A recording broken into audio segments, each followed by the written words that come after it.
Hello students, this is Ajitpal Singh.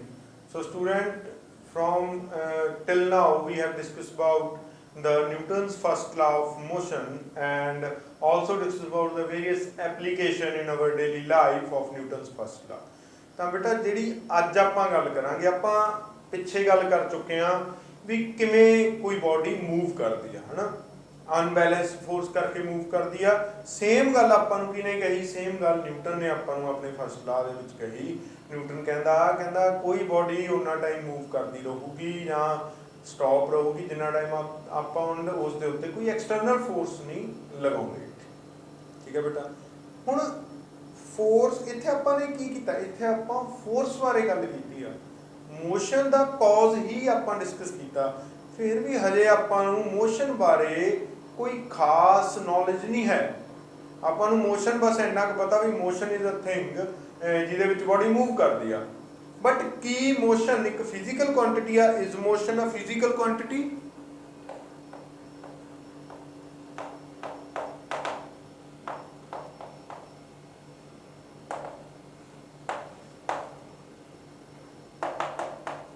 ਬੇਟਾ ਜੇ ਆਪਾਂ ਇਹਨੂੰ ਫਿਜ਼ਿਕਸ ਵਿੱਚ ਪੜ੍ਹ ਰਹੇ ਹਾਂ, ਇਹਦਾ ਮਤਲਬ yes motion is a physical quantity.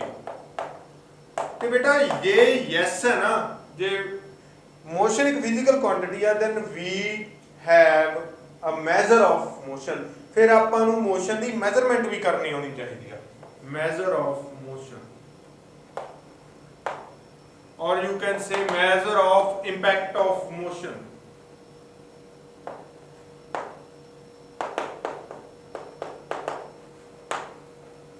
ਇਹ ਵੀ ਆਪਾਂ ਨੂੰ ਪਤਾ ਹੋਣਾ ਚਾਹੀਦਾ ਬੇਟਾ। ਠੀਕ ਹੈ, ਤਾਂ ਇਹ ਦੋ ਚੀਜ਼ਾਂ ਆਪਾਂ ਨੂੰ ਪਤਾ ਹੋਣੀਆਂ ਚਾਹੀਦੀਆਂ ਨੇ ਜੇ ਮੋਸ਼ਨ ਇੱਕ ਫਿਜ਼ੀਕਲ ਕੁਆਂਟੀਟੀ ਆ। Obviously motion is a physical quantity because we are dealing motion in physics. ਠੀਕ ਹੈ ਜੀ।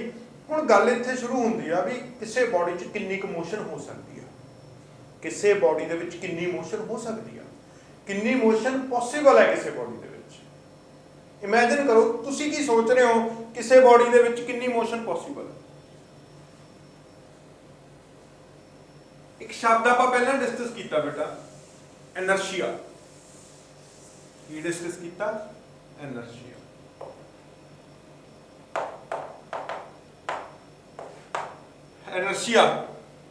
ਇਨਰਸ਼ੀਆ ਕੀ ਸੀ? Tendency of a body to remain in uniform motion ਔਰ ਟੂ ਰਿਮੇਨ ਇਨ ਰੈਸਟ। ਇਹਦਾ ਮਤਲਬ ਜਿੰਨਾ ਇਨਰਸ਼ੀਆ ਜ਼ਿਆਦਾ ਹੋਊ ਉਨੀ ਬਾਡੀ 'ਚ ਮੋਸ਼ਨ ਜ਼ਿਆਦਾ ਹੋਊ। ਔਰ ਵੀ ਕੈਨ ਸੇ ਮੋਸ਼ਨ ਆ ਜਿਹੜੀ ਕਿਸੇ ਬਾਡੀ ਦੀ directly proportional to inertia of the body. ਕਿਉਂਕਿ ਇਨਰਸ਼ੀਆ ਦਾ ਮਤਲਬ ਹੀ ਇਹ ਹੈ, ਜੇ ਬਾਡੀ ਮੋਸ਼ਨ ਦੇ ਵਿੱਚ ਹੈ ਤਾਂ ਉਹ ਮੋਸ਼ਨ 'ਚ ਹੀ ਰਹੂਗੀ, ਜੇ ਬਾਡੀ ਰੈਸਟ 'ਚ ਆ ਤਾਂ ਉਹ ਰੈਸਟ 'ਚ ਹੀ ਰਹੂਗੀ। ਹੁਣ ਰੈਸਟ ਵਾਲਾ ਕਲੌਜ਼ ਖਤਮ ਕਰ ਦਿਓ, ਤਾਂ ਇਨਰਸ਼ੀਆ ਦਾ ਮਤਲਬ ਹੈ ਇੱਕ ਐਸੀ ਟੈਂਡੈਂਸੀ ਕਿਸੇ ਬਾਡੀ ਦੀ ਜਿਹੜੀ ਉਹਨੂੰ ਮੋਸ਼ਨ ਦੇ ਵਿੱਚ ਰੱਖਦੀ ਆ। ਠੀਕ ਹੈ, ਰੈਸਟ ਵਾਲਾ ਇਨਕਲੂਡ ਕਰ ਲਓ, ਇੱਕ ਐਸੀ ਟੈਂਡੈਂਸੀ ਬਾਡੀ ਦੀ ਜਿਹੜੀ ਉਹਨੂੰ ਰੈਸਟ ਦੇ ਵਿੱਚ ਰੱਖਦੀ ਆ, ਉਹਨੂੰ ਆਪਾਂ ਇਨਰਸ਼ੀਆ ਕਹਿੰਦੇ ਆ। ਹੁਣ ਦੋ ਚੀਜ਼ਾਂ ਇਮੈਜਿਨ ਕਰੋ, ਇੱਕ ਬਹੁਤ ਵੱਡਾ ਪੱਥਰ ਹੈ, ਇੱਕ ਛੋਟਾ ਜਿਹਾ ਕੰਕਰ ਹੈ। ਜੇ ਉਹ ਪੱਥਰ ਰੈਸਟ 'ਚ ਆ ਤੇ ਉਹ ਕੰਕਰ ਵੀ ਰੈਸਟ 'ਚ ਆ, ਤੁਸੀਂ ਕਿਸ ਚੀਜ਼ ਨੂੰ ਜਲਦੀ ਮੋਸ਼ਨ ਦੇ ਵਿੱਚ ਲੈ ਕੇ ਆ ਸਕਦੇ ਹੋ? ਇੱਕ ਪੱਥਰ ਹੈ, ਇੱਕ ਕੰਕਰ ਹੈ। ਤੁਸੀਂ ਕਿਸ ਚੀਜ਼ ਨੂੰ ਮੋਸ਼ਨ ਦੇ ਵਿੱਚ ਜਲਦੀ ਲੈ ਕੇ ਆ ਸਕਦੇ ਹੋ? ਇਹ ਮੰਨ ਲਓ 100 kg ਦਾ, ਠੀਕ ਹੈ, ਇਹ 1 kg ਦਾ। ਆਬਵੀਅਸਲੀ ਇਹ ਜਲਦੀ ਮੋਸ਼ਨ ਦੇ ਵਿੱਚ ਆ ਜਾਊਗਾ।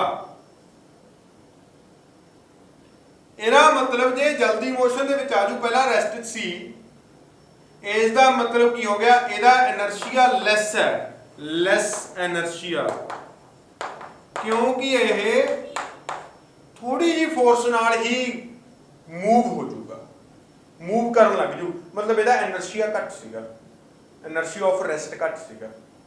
ਸੇਮ ਇਹਦਾ ਇਨਰਸ਼ੀਆ ਆਫ ਰੈਸਟ ਹਾਈ ਆ।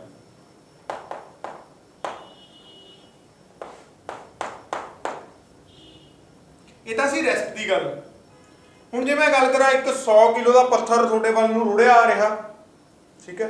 1-1 किलो का पत्थर तुहाडे वल रुड़िया आ रहा, किहड़ा पत्थर तुसीं जल्दी रोक दोगे? ऑब्वियसली 1 किलो वाला। इत्थे इहदा मतलब की हो गया, एनर्जी ऑफ मोशन भी 1 kg स्टोन का घट है, 100 kg स्टोन का ज़्यादा। इहदा मतलब की हो गया बेटा, जे मोशन एनर्शिया ते डिपेंड करती है तो एनर्शिया इनडायरैक्टली मास ते डिपेंड करता। एनर्शिया किते डिपेंड कर रहा है? मास ते। तो we can say motion of a body depends upon mass of a body.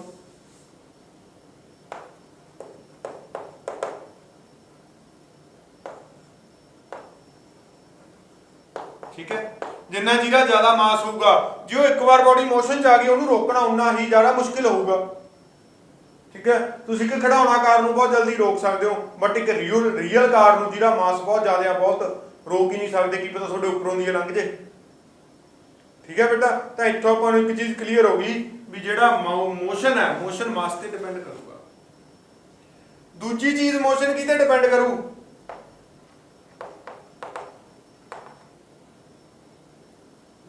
जे किसी की वेलोसिटी बहुत ही ज़्यादा तो उस मोशन भी ज़्यादा, जे किसी की वेलोसिटी घट है तो उस मोशन भी की है घट है। इसका मतलब जिहड़ा तुहाडा मोशन आ वो डायरैक्टली प्रोपोर्शनल होगा वेलोसिटी दे।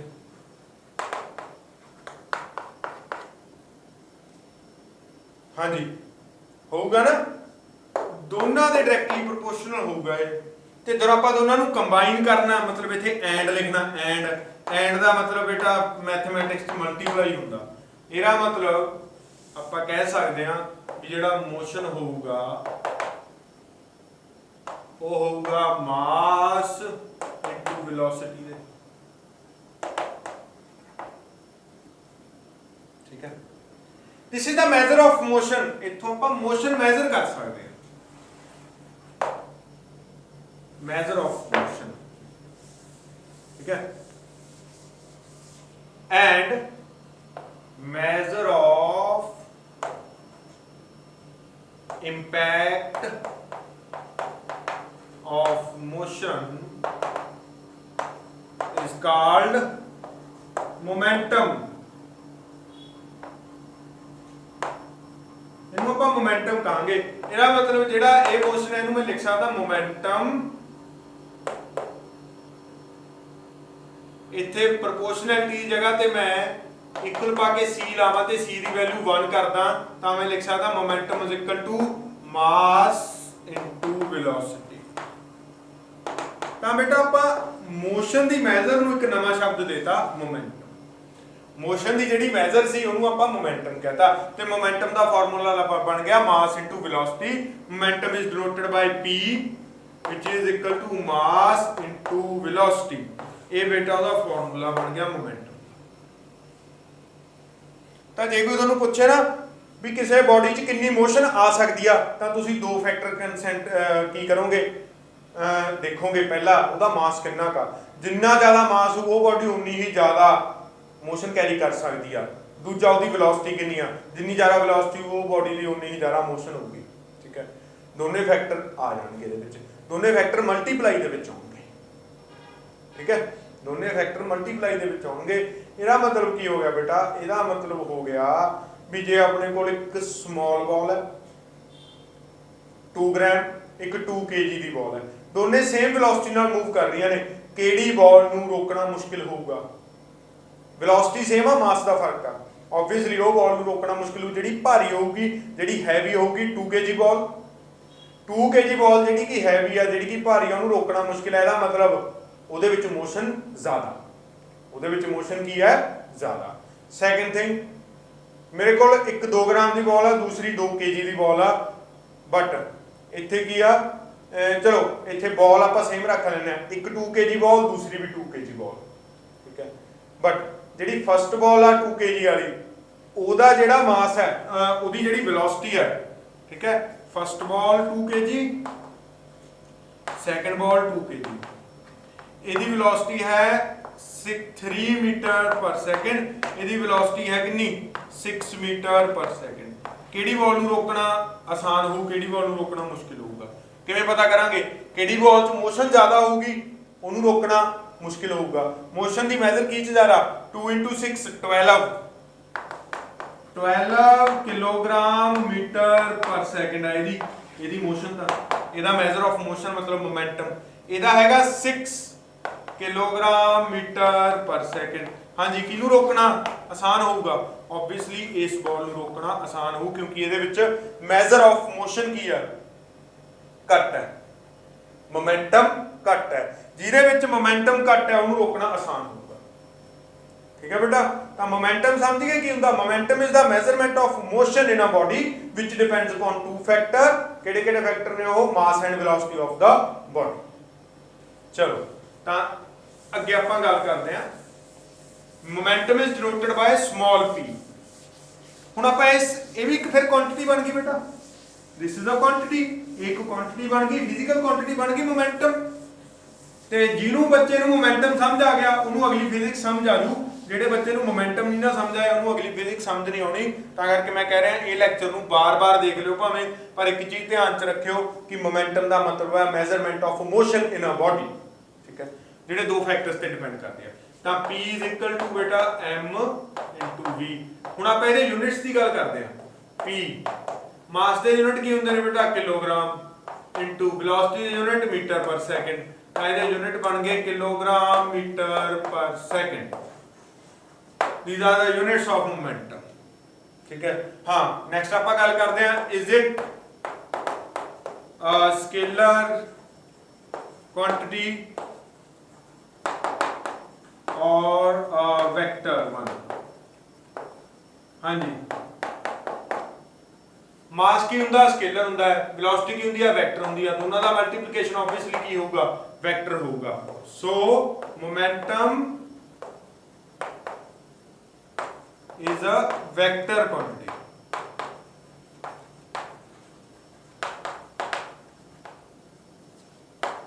ਇਹਦਾ ਮਤਲਬ ਇਹਦੀ ਬੇਟਾ ਇੱਕ ਤਾਂ ਮੈਜ਼ਰ ਹੋਊਗੀ ਕੀ ਹੋਊਗਾ ਇਹਦਾ ਮੈਗਨੀਟਿਊਡ ਇੱਕ ਇਹਦੀ ਡਾਇਰੈਕਸ਼ਨ ਹੋਊਗੀ।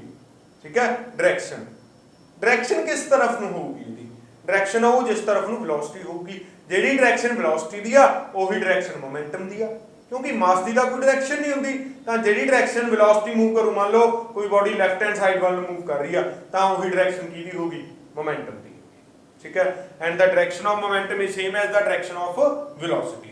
ਨਾਓ we are taking some examples of numericals ਕੁਝ ਆਪਾਂ ਹਲਕੇ ਫੁਲਕੇ ਨਿਊਮੈਰੀਕਲ ਕਰ ਦਿੰਦੇ ਹਾਂ। ਠੀਕ ਹੈ ਉਹਦੇ ਵਿੱਚ ਕਿਸ ਤਰ੍ਹਾਂ ਦੇ ਨਿਊਮੈਰੀਕਲ ਆਉਣਗੇ ਪਹਿਲੀ ਦੋ ਤਾਂ ਐਵੇਂ ਆ ਜਾਣਗੇ ਸਿੱਧਾ ਵੀ ਮੋਮੈਂਟਮ ਵਧੂਗਾ ਕਿਸਦਾ ਜ਼ਿਆਦਾ ਹੋਊਗਾ ਜਾਂ ਇਹਦਾ ਕਿੰਨਾ ਮੋਮੈਂਟਮ ਹੋਊ ਤਾਂ ਇੱਕ ਸਟੇਟਮੈਂਟ ਲਿਖੋ two bodies A and B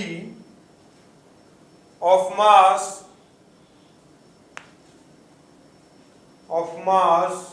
2 gram and 200 gram are moving with the velocity of 3 meter per second and 9 meter per second respectively. Which body will have higher momentum? ठीक है ਤਾਂ ਕੀ ਆ ਬੇਟਾ ਇੱਕ ਬੋਡੀ ਆ first body mass of first body ਨੂੰ ਆਪਾਂ m1 ਨਾਲ ਡਿਨੋਟ ਕਰਾਂਗੇ 2 ਗ੍ਰਾਮ 2 ਗ੍ਰਾਮ ਦਾ ਮਤਲਬ ਕਿੰਨੇ ਕਿਲੋਗ੍ਰਾਮ 2/1000 ਕਿਲੋਗ੍ਰਾਮ। ਇਹਦੀ velocity Ki C 3 meter per second। I mean second body ਆ m2 ਉਹਦਾ ਮਾਸ ਉਹ ਹੈ 200 gram this comes to be 200/1000 kilogram। ਇਹਦੀ velocity ਕਿੰਨੀ ਸੀ ਇਹਦੀ velocity ਸੀ ਆਪਣੇ ਕੋਲ ਬੇਟਾ 9 meter per second। ਤਾਂ momentum of body 1 p1 is equal to 2/1000 into 3 which is come to be कितना आजू 0.006 किलोग्राम मीटर पर सेकंड।